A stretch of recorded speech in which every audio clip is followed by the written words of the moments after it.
I think it's fair to say that the cause of the zombie infection can be a little bit of a mystery in vain. You can be going about your day and then suddenly up pops sick, soon followed by sick, and you know that you're toast. But perhaps you don't know why or when it happened. Well, in this video I demystify the infection and run a series of tests to see what causes it. Whether it's smell, combat, corpses, injecting yourself with stuff you shouldn't, and more. Let's get into it.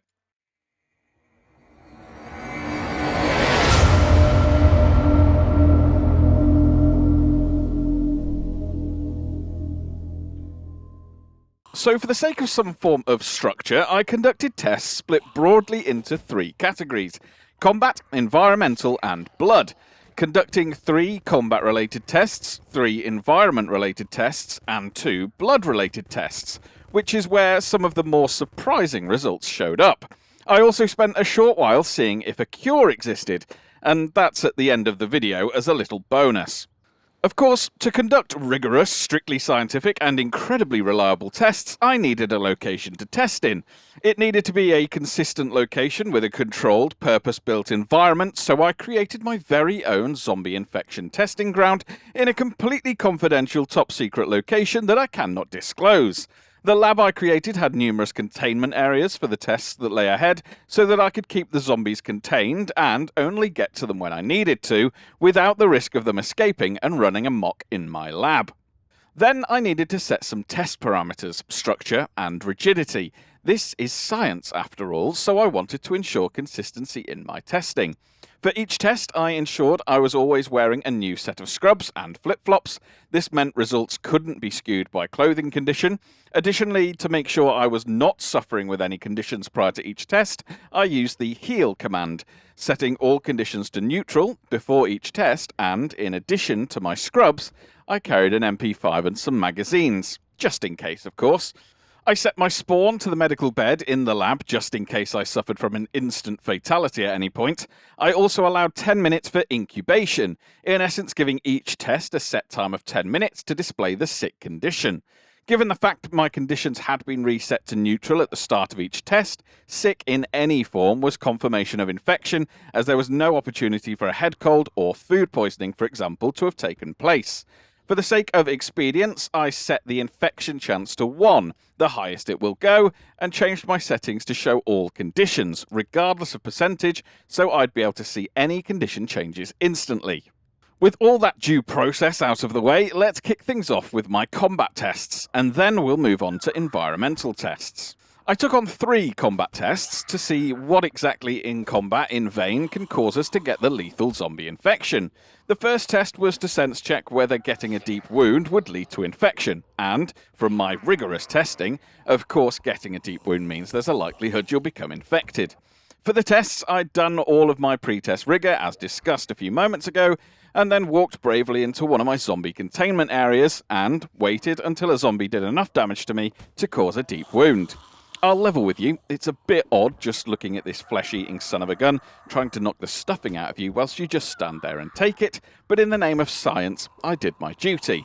Within a matter of moments, some sadness crept in, and sure enough, the sick followed almost instantly after. Combat Test 1, getting a deep wound can lead to infection with the zombie virus. This is approved.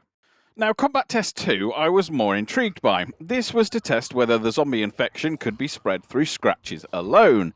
So for this test, I once again did all of my pre-test rigor, and then walked into a zombie containment room, allowing them to smack me about until I'd been injured with scratches. I'd prefer not to disclose how many attempts this took, to just leave with scratches and to not get beaten down harder, having forgotten about the MP5 in my pocket, but let's just say it was more than once. Once I was suitably injured, I once again ventured out of the containment room and waited to see what would happen. And I didn't have to wait for long. Sadness seems to be a recurring thing here, and then followed by the sadness and intense feeling of disappointment at not defending myself, the sickness was once again confirmed. Combat Test 2. Getting scratches can lead to being infected with the zombie virus. This is also approved. Now, before we get onto smells and whether just being near the undead can cause you to become infected, I had one more combat-related test to do. And for me, with the tests from the deep wound and scratches being that they can indeed cause you to become infected, Combat Test 3 became even more interesting. The objective to test for Combat Test 3 was, can you get infected with the zombie virus when being hit by a zombie, but it not causing any visible, treatable injuries? This would see whether if just being hit by a zombie and the zombie not breaking your skin with a scratch or wound, whether this could still lead to infection. For this test, I carried out my usual pre-test process: new clothes, heal command to ensure I had no conditions, MP5 in my inventory, and I walked into the zombie containment room again, allowing it to smack me once before I immediately left. Again, my test character, Atom, was sad at this interaction with the undead, and became slightly thirsty and then a touch drowsy. But would he become sick? Yes. Despite not having any treatable injury, no scratch, no wound, he still became sick with the zombie infection. Combat Test 3. Being hit by a zombie, but it not causing scratches or wounds, can lead to being infected with the zombie virus. Also approved. That one, I don't know why, caught me a little by surprise. I'd have thought that with there being no treatable wound or any apparent piercing of the skin, we'd be okay. But in this case, no. So in terms of what we've learned for combat, you absolutely can become infected, be it through a wound, a scratch, or even just a hit from a zombie. So make sure you wear as much armor as possible or use ranged weapons when dealing with zombies, else there's a chance you'll become one of them. Still to come, we've got blood tests, which for me has one of the most surprising results from the tests I've done. But before we get there, let's talk about environment-related infection possibilities. For this, I set out another 3 tests, not reliant on zombies coming into direct combat with me, but more the opportunity for infection to spread through the air or close contact with corpses or the undead themselves. My first environmental test was to see if just having an extended period of time near a zombie had any bearing on my infection status. This test was called the cohabitation test, and for this I'd do all of my pre-test rigor and then go into my purpose-built zombie cohabitation test room. Here, there was a zombie locked in its own little room immediately behind me, whilst I was sat on the sofa. I couldn't have the zombie immediately next to me, else that would have been a combat test, so they were locked away with 2 open windowed doors separating me from them. I then sat down and spent 10 minutes watching Night of the Living Dead on a TV, whilst they invariably tried to get out of their secure unit. After 10 minutes of being in close proximity with them, I can confirm that you cannot seem to get infected just by being in close proximity to the undead. Environment Test 1. Staying in close proximity to a zombie for an extended period of time can cause you to become infected with the zombie virus. This is false. Now, the next environmental test felt like a big one. So much is made of cleaning up after you've had fights with large amounts of zombies due to the bad smell potentially attracting zombies or triggering hordes. But for environmental test number 2, this was to see if staying near corpses for a prolonged period of time would cause you to become infected with the zombie virus. For this test, I'd do my typical pre-test process and then go and sit on a chair in a specially created room with a large volume of fresh zombie corpses and see if I could become infected just by being with them for a chunk of time. I spent 10 minutes sat in a chair and then left the room to see if any sickness showed up. It didn't. Environmental test 2. Being exposed to corpses for an extended period of time can infect you with the zombie virus. No, it cannot. This is false. As a man of rigour, the other environmental factor I wanted to test was also smell related, but more specifically smell relating to certain areas in environmental storytelling aspects of the map.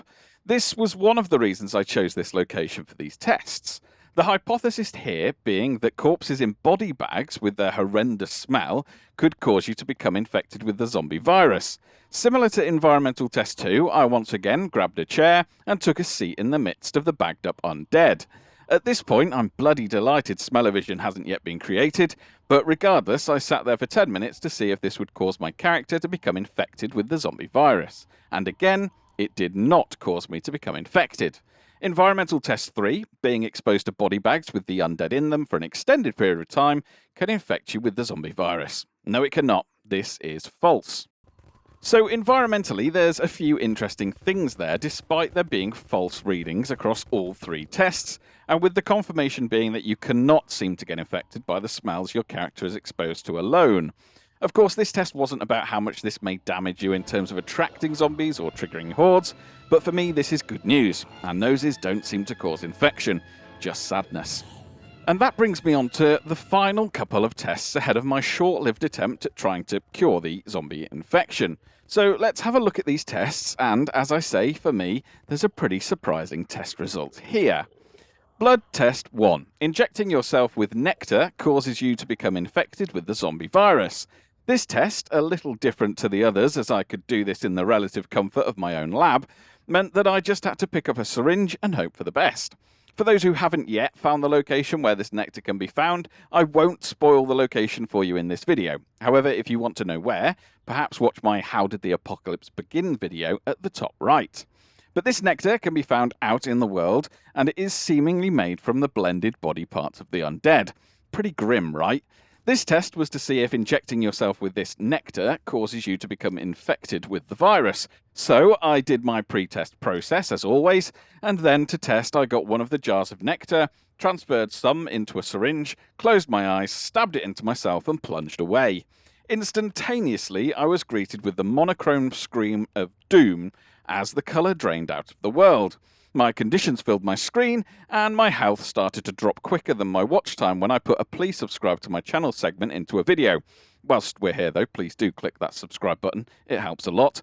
One of those conditions, of course, being sick, as I, pretty much instantaneously, didn't just become sick, but had my sick condition reach 50% in record time. Blood test 1. Injecting yourself with the infamous nectar does cause you to become infected with the zombie virus. This is approved. It does. Quickly. Then on to the final test before I attempt a cure. Blood test 2. Injecting yourself with a syringe full of zombie blood causes you to become infected with the zombie virus. Well, this one is exactly what it says on the tin, and surely has the same or similar outcome to injecting oneself with a nectar, as that's made up of blended zombie body parts, right? Well, for this test, I once again did my pre-test Rigour, before going over to a zombie containment room, executing a zombie, albeit after reloading my MP5, then processing the zombie so that I could take some of its blood with a syringe, and then I took a seat and injected myself with it. Sadness came, drowsiness came, thirst came, and then I waited for what was surely going to be inevitable. And then I waited some more, and then I checked my config setting just to make sure nothing had changed and the infection chance was still set at 1. And then I waited more. I waited 10 minutes. No infection. So to recap, you get a deep wound, you can get infected. You get a scratch, you can get infected. You get hit by a zombie, you can get infected. You can inject yourself with nectar and you'll almost instantly die and get infected. But if you inject zombie blood into yourself with a syringe, you won't get infected. Blood test 2. Injecting yourself with a syringe full of zombie blood causes you to become infected with the zombie virus. This is false. It does not. Bizarre. So when it comes to lessons learned from these blood tests, don't go playing around with nectar, but you can inject yourself with zombie blood and be okay. And then there's the small matter of the cure. The game tells you there is no cure, so I thought, in a bit of a Hail Mary attempt, I'd try and test that theory with, well, just about everything I could throw at it. Taking my own blood, taking Zombrin, taking morphine, enjoying some psychedelics, taking more antibiotics, taking some Zombrin, taking more morphine, drinking some of that delicious sweet nectar, having some more psychedelics. I mean, you can't say I didn't try, but ultimately, unfortunately, I still did succumb to it. Hey-ho, maybe next time. Let me know what else you'd like to see me test, if it causes infection, or if it causes anything else for that matter, and let me know what you're going to do with some of this newfound information. Thanks so much for watching. Please do like and subscribe. And you'll catch me on Monday for my Let's Play and on Wednesday for another video. Catch you later.